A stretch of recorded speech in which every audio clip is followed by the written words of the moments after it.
Policy, Business, Economics, and International Hospitality Management. Hello, candidate number 3. How are you, Lian? Kulang pa sa tulog. Kulang pa sa tulog, bakit? So what's your preparation? Isa rin po ko sa part na nag-ayos po na questions po. Okay, oh, I see. Kita-kita naman on how you prepared your costume as well as candidate number 3, okay? So kindly pick your number, Lian.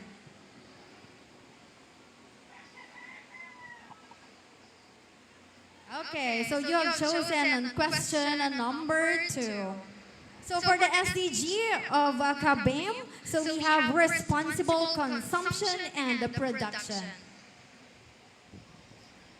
Okay, so I will deliver the question in English and also in Tagalog. Would that be okay?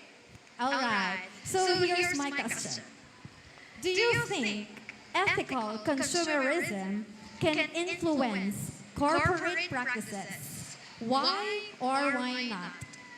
In Tagalog, sa tingin mo ba ang ethical na pagkonsumo ay makakaapekto sa mga gawi ng korporasyon? Bakit o bakit hindi? Gusto mo ulitin ko? Okay. Sa tingin mo ba ang ethical na pagkonsumo ay makakaapekto sa mga gawi ng korporasyon? Bakit o bakit hindi? Magandang hapon po para sa ating lahat.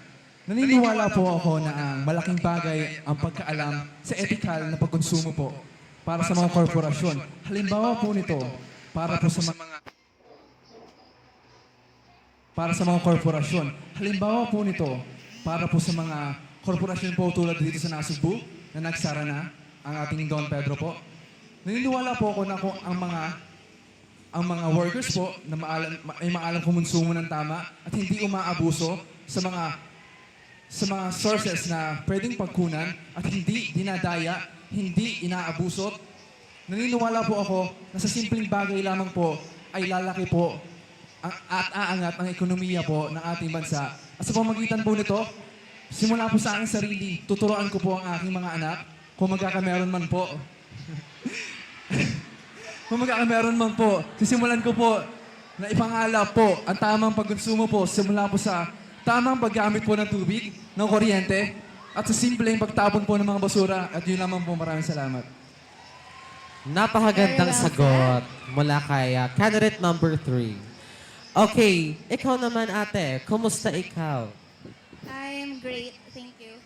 You are great, thank you. Asan ang iyong pamaypay? Ay, haramin ko kasi, ay, nakatago na doon sa kanyang baul. Okay. So, ayan, nakatago. Yaan mo muna siya, okay lang yan. Okay. So, your question is automatically number 1 because your partner chose number 2. And I will also state the question in English with its translation. Okay. Your question is, how can you influence and mobilize individuals to shift toward sustainable consumption habits? In Tagalog, paano mo mahihikayat ang mga individual na baguhin ang kanilang mga gawi tungo sa responsableng pagkonsumo? Again, how can you influence and mobilize individuals to shift towards sustainable consumption habits? In Tagalog, paano mo mahihikayat ang mga individual na baguhin ang kanilang mga gawi tungo sa responsableng pagkonsumo? Thank you for your interesting question. Let me start with this. Sustainable Development Goal was created for us not to read or just to be aware of it. But Sustainable Development Goal was created for us to serve as a guide to create and accomplish a sustainable future, not just for us, but also for the younger generation, in a way that they are able to celebrate life, a more sustainable life, and experience a living without causing any harm both to nature and mankind. And I will influence them with this, practicing the 5 R's: recycle, recover, reuse, reduce, and repair. For I believe if we are able to practice that, we are able also to fill a world with love, peace, joy, and we are able to create a good connection towards one another where animosity would not prosper, and there will be light of hope and enthusiasm because I have always believed that practicing sustainability will always lead us to a life full of prosperity. I thank you. Thank you for that very wonderful answer. Yes, very well said, candidate number 3. Yes. Thank you so much, Kabem. Thank you, Kabame. Reduce, reuse, relapse. I mean, mali pala. Sorry. All right, now give it up from the College of Teacher Education.